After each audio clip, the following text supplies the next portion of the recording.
What up, y'all? This is your boy, Mr. Downtown Ray Melo, and you're listening to the Entertainment Report on iHeartRadio, live from Dubai for Monday, August 17th, 2015, delivering some major stories and trends going on in the world of entertainment and beyond. You can follow the show on Facebook or on Twitter, facebook.com/The Entertainment Report with Ray Melo, that's RAYMELO, or on Twitter at The Enter Report. You can listen to the show anytime you want on iHeartRadio. Just go to iHeart.com or any of the iHeart apps, search for The Entertainment Report, and it'll take you to the page. Hopefully everyone had a fantastic weekend. Empire, Pretty Little Liars, and The Vampire Diaries took home at least one of the coveted surfboards on Sunday at the 2015 Teen Choice Awards. In addition, summer blockbuster Furious 7 won Choice Movie Action/Adventure. During his acceptance speech, star Vin Diesel thanked his late co-star Paul Walker and also gave a special shout-out to Walker's daughter Melo. On the music side, the big winners were boy band One Direction and the all-female group Fifth Harmony, each of whom took multiple awards. For Choice Movie Action/Adventure went to Furious 7. Choice Movie Actor Action/Adventure went to Paul Walker. Choice Movie Actress Action/Adventure went to Shailene Woodley for Insurgent. Choice Movie Sci-Fi Fantasy went to The Hunger Games Mockingjay Part 1. Choice Movie Actor Sci-Fi Fantasy went to Josh Hutcherson for The Hunger Games Mockingjay Part 1. Choice Movie Actress Sci-Fi Fantasy went to Jennifer Lawrence for The Hunger Games Mockingjay Part 1. Choice Movie Drama went to If I Stay. Choice Movie Actor for Drama went to Scott Eastwood for The Longest Ride. Choice Movie Actress for Drama went to Chloe Grace Moretz for If I Stay. Choice Movie Comedy went to Pitch Perfect 2. Choice Movie Actor Comedy went to Skylar Astin for Pitch Perfect 2. Choice Movie Actress in a Comedy went to Anna Kendrick for Pitch Perfect 2. Choice Movie Villain went to Bella Thorne for The Duff. Choice Movie Scene Stealer went to Chris Evans for Avengers Age of Ultron. Choice Movie Breakout Star went to Clara Delevingne for Paper Towns. Choice Movie Chemistry went to Anna Kendrick and Brittany Snow for Pitch Perfect 2. Choice Movie Lip Lock went to Shailene Woodley and Theo James for Insurgent. Choice Movie Hissy Fit went to Anna Kendrick for Pitch Perfect 2. Choice Summer Movie went to Paper Towns. Choice Summer Movie Star Male went to Channing Tatum for Magic Mike 2. Choice Summer Movie Star Female went to Clara Delevingne for Paper Towns. For music, Choice Male Artist went to Ed Sheeran. Choice Female Artist went to Taylor Swift. Choice Music Group Male went to One Direction. Choice Summer Tour went to On the Road Again Tour for One Direction. Choice Movie Breakup Song, Bad Blood, Taylor Swift and Kendrick Lamar. Choice Summer Movie Star Choice Summer Music Star Male Artist went to Ed Sheeran. Choice Summer Song went to Worth It by Fifth Harmony. Choice R&B Hip Hop Artist went to Wiz Khalifa. Choice Music, The Next Big Thing, went to B. Miller. Choice Summer Music Star Female Artist went to Taylor Swift.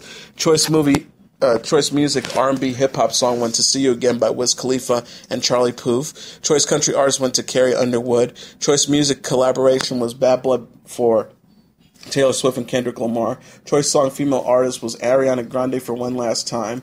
Choice Music Love Song, Night Changes by One Direction. Choice Music Rock Song, Take Me to Church by Hozier.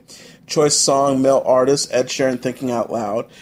Choice Song Group, One Direction, Steal My Girl. Choice Web Star Music, Shawn Mendes. Choice Music Party Song, No Control, One Direction. Choice Music Song from Movie or TV Show, See You Again by Wiz Khalifa and Charlie Puth. Choice Music International Star, Super Junior. Choice Music Breakout Artist, Little Mix. Choice Music Star Group, One Direction. Choice Music Country Song, Little Toy Guns by Carrie Underwood. Television, Choice TV Drama, Pretty Little Liars. Choice TV Actor Drama, Ian Harding for Pretty Little Liars. Choice TV Actress Drama, Lucy Hale for Pretty Little Liars. Choice TV Show, Sci-Fi Fantasy, The Vampire Diaries. Choice TV Actor for Sci-Fi Fantasy, Jadwiga Padalecki for Supernatural. Choice TV Actress, Sci-Fi Fantasy. Choice TV Comedy went to The Big Bang Theory. Choice TV Actor for Comedy went to Ross Lynch for Austin and Ally. Choice TV Actress in a Comedy went to Leah Michele for Glee. Choice TV Animated Show, Family Guy. Choice TV for Reality Show was The Voice. Choice TV Villain was A from Pretty Little Liars. Choice TV Scene Stealer was Dylan O'Brien from Teen Wolf. Choice TV Breakout Star Grant Gustin for The Flash. Choice TV Breakout Star Empire. or breakout show.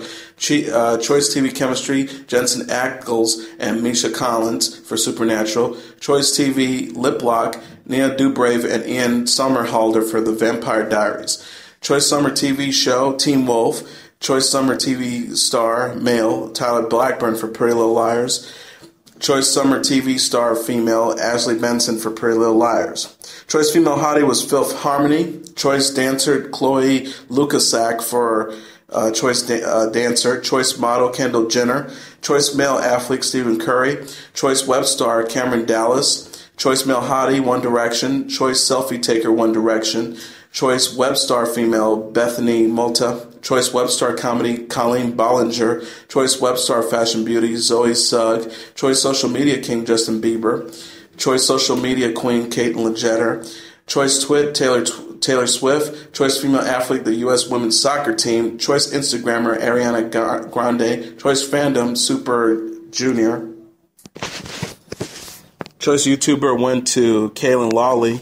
Choice Viner went to Cameron Dallas. Choice Comedian went to Ellen DeGeneres.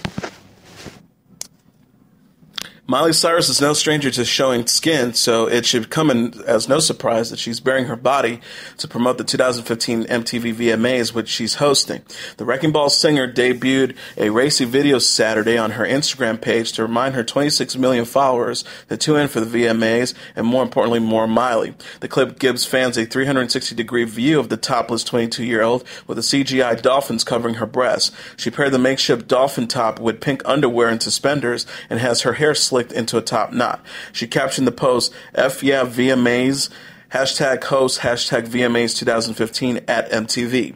Cyrus even put on a brief performance by flickering out at her tongue and twirling her head, giving video vixens a run for their money. Taylor Swift, Ed Sheeran, and Beyonce lead the nominations for the Video Music Awards, which should make things interesting considering Cyrus recently slammed Swift's Bad Blood music video as offensive for its depiction of violence. Cyrus told Marie Claire in an interview hitting newsstands on August 18th, I don't get the violence revenge thing. That's supposed to be a good example. Am I a bad role model because I'm running around with my titties out? I'm not sure how titties are worse than guns.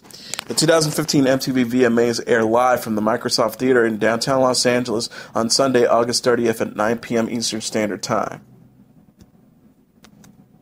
Oscar winner Morgan Freeman paid tribute Sunday to his 33-year-old step-granddaughter, Adina Hines, who New York police said was stabbed to death hours earlier outside her home. Freeman said in a statement, the world will never know her artistry and talent and how much she had to offer. Her friends and family were fortunate enough to have known what she meant as a person. Her star will continue to shine bright in our hearts, thoughts, and prayers. May she rest in peace. Responding officers found Hines on a Manhattan sidewalk suffering from multiple stab wounds to her torso outside her home on West 162nd Street at about 3 a.m.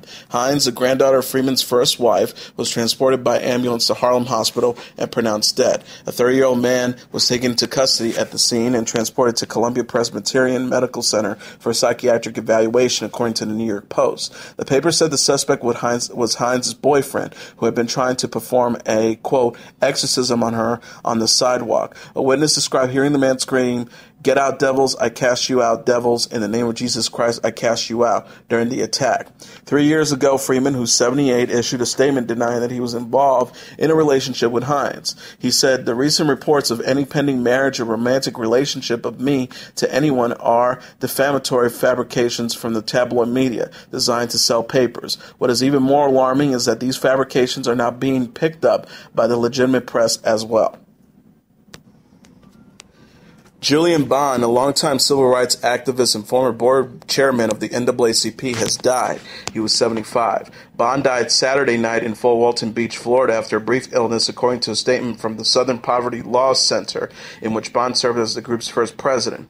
The SPLC said in a statement posted on its website, the country has lost one of its most passionate and eloquent voices for the cause of justice. He advocated not just for African Americans, but for every group, indeed every person subjected to oppression and discrimination, because he recognized the common humanity in us all. The NAACP also remembered Bond in a tweet posted early Sunday. The NAACP mourns the passing of Chairman Julian Bond, civil rights titan, and our brother, may he rest in eternal peace, the group tweeted.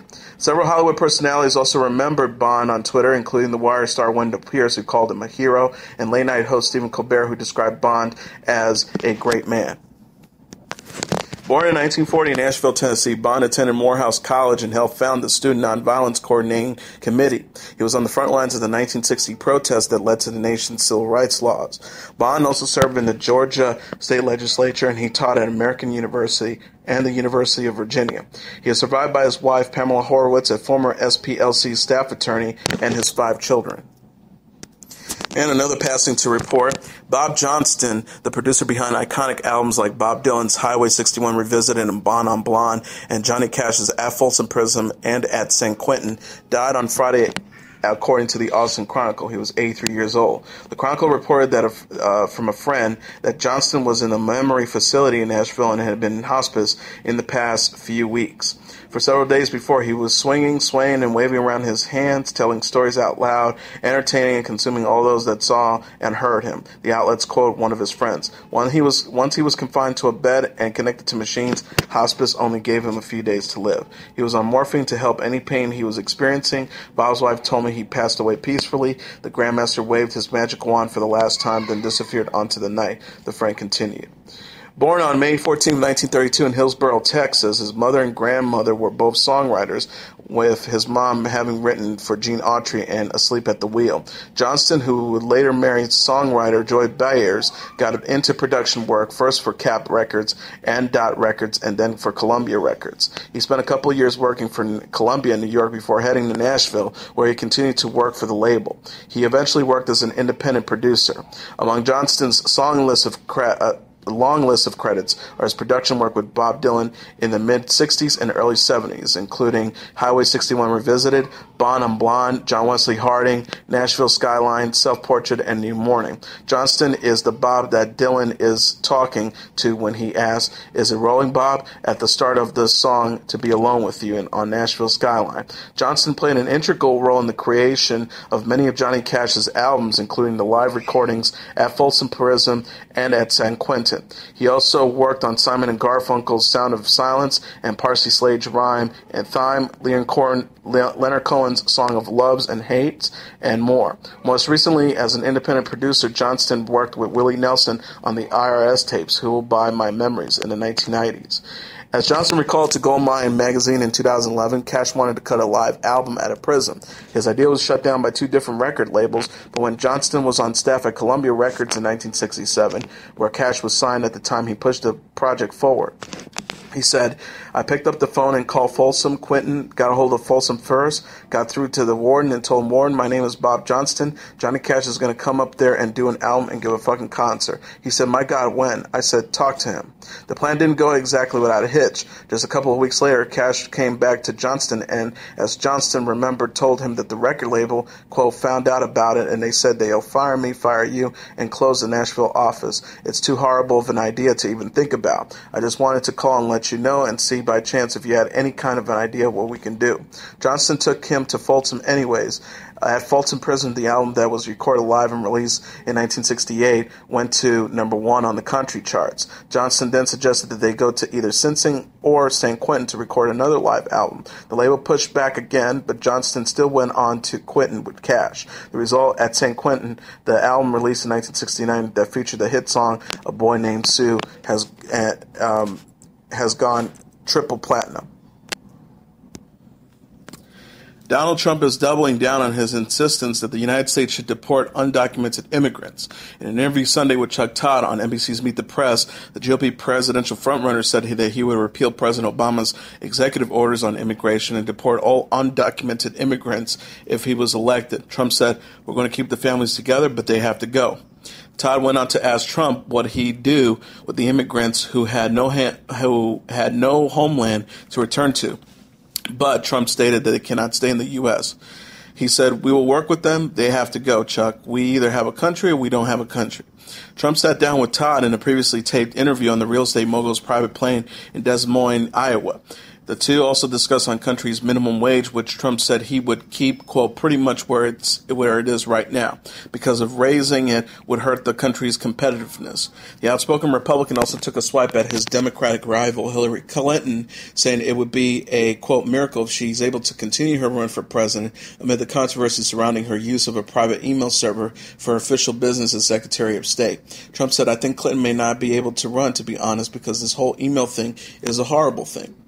There was no major fireworks during the sit-down, which was a surprise given that Todd had called Trump a clown several times in the past, and Trump frequently refers to Todd as Sleepy Eyes. In fact, on July 12th, Trump tweeted, Sleep Eyes at Chuck Todd is killing, meet the press, isn't he pathetic, love watching him fail. British actor Terence Stamp encountered a near-death experience while on set of his latest film, Bitter Harvest. The 77-year-old Oscar nominee revealed in an interview with the Daily Mail that a horse fell on him while filming in the Ukraine.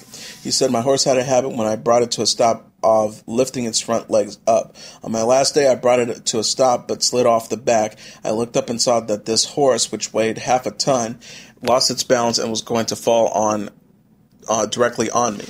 It felt on my chest and pelvic. If I landed any further, it would have killed me. It broke my pelvis in 6 places, 2 ribs, and a tendon in my arm, he explained. He said, I've always imagined that my last thoughts would be somehow profound, but what went through my mind was, distinguished actor killed by horse's arse. Quipping about the accident, the veteran actor added, if I was American, I might have taken this further, but I just couldn't be bothered.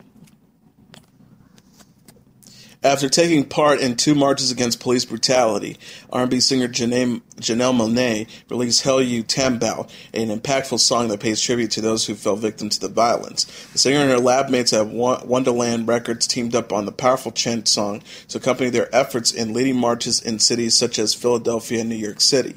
As snare drums stirred in the background of the track, names of the victims who died due to race-related incidents, including Michael Brown, Trayvon Martin, and Freddie Gray, are forced repeated it.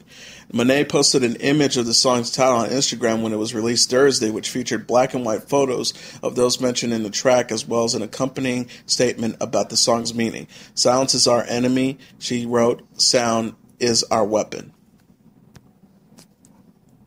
Paloma, Faith, and Boy George will join The Voice UK and work as coaches alongside the returning will.i.am and Ricky Wilson for the 5th season of the singing competition on the BBC. They replace Tom Jones and Rita Ora. Ora will be a judge on ITV's The X Factor this season.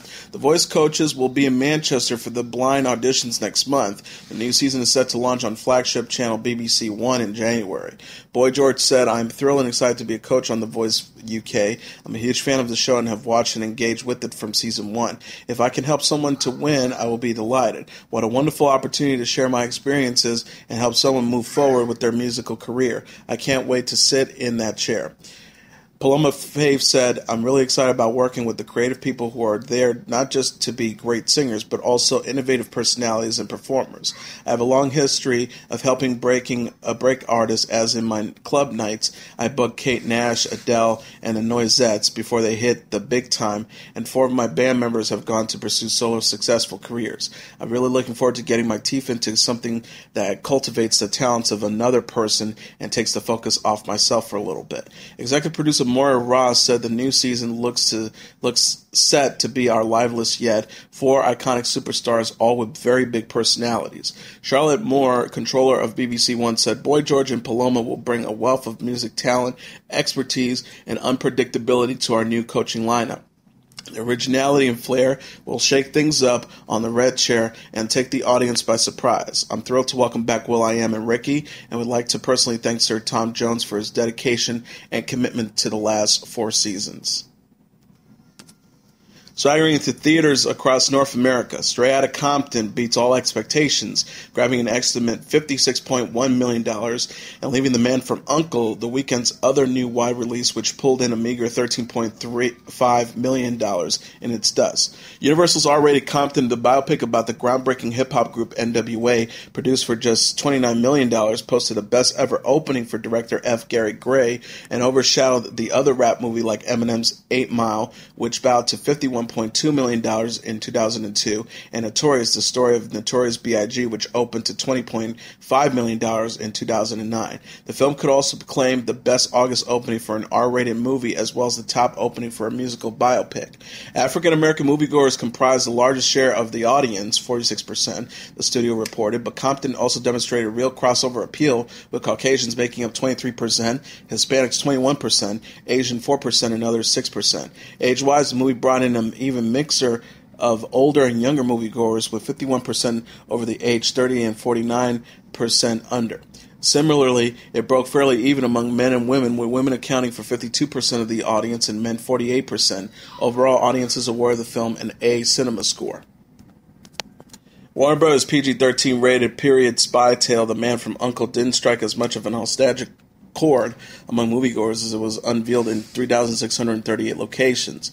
The movie, which cost $80 million plus to produce, arrived in third place behind the more muscular spy outing Mission Impossible Rogue Nation. The Paramount release starring Tom Cruise ranked second for the weekend in its third release, with $17 million, bringing its domestic total to $138 million. Universal can expect to add one more $100 million domestic grosser to its stat sheet this weekend, since the Amy Schumer comedy Trainwreck ranked 10th this weekend, picking up $3.8 million to bring its domestic account to $98 million, is now just $2 million away from the $100 million mark. Among the movies entering their second weekend, Fox's superhero reboot Fantastic Four dropped by a steep 69%, taking in $8 million to bring its cultivated purse to $41.9 million as it settles into the fourth place slot. In fifth place, STX's thriller The Gift had a better hold, dropping 45% as it collected $6.5 million, bringing its take to $23.6 million. In ninth place, Sony's Ricky and the Flash, starring Meryl Streep, held on with just a 31% drop to its attracted $4.6 million, bringing its come to $14.7 million. On the specialty front, Fox's Searchlight launched Mistress America, Noah Baumbach's latest comedy starring Greta Gerwig, which took in $94,000 in four theaters, an encouraging $23,500 per theater average. Music Box also opened the documentary Muro, about three climbers on the Himalayan peak, on 7 screens, grossing $98,000 for a per screen of average of $14,000.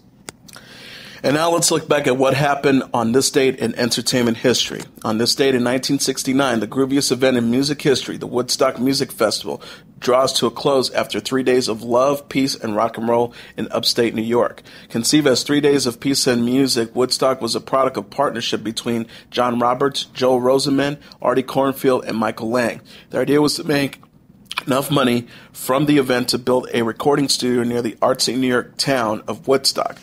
When they couldn't find an appropriate venue in the town itself, the promoters decided to hold the festival on a 600-acre dairy farm in Bethel, New York, some 50 miles from Woodstock, owned by Max Yeager.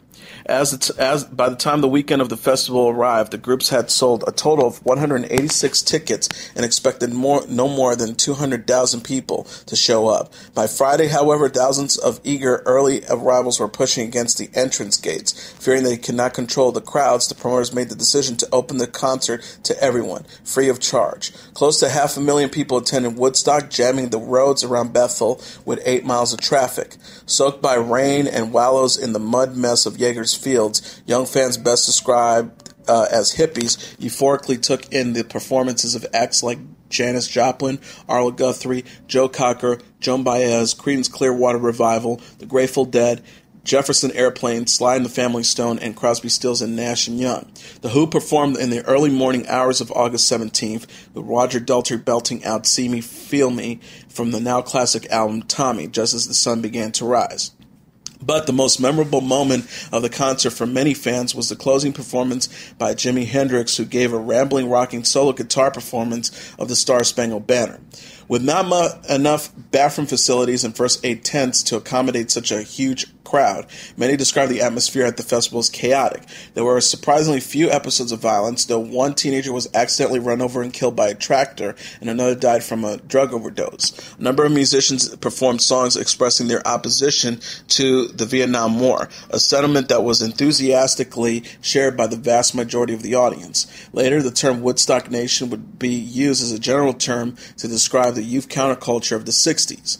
A 25th anniversary celebration of Woodstock took place in 1994 in Socrates, New York.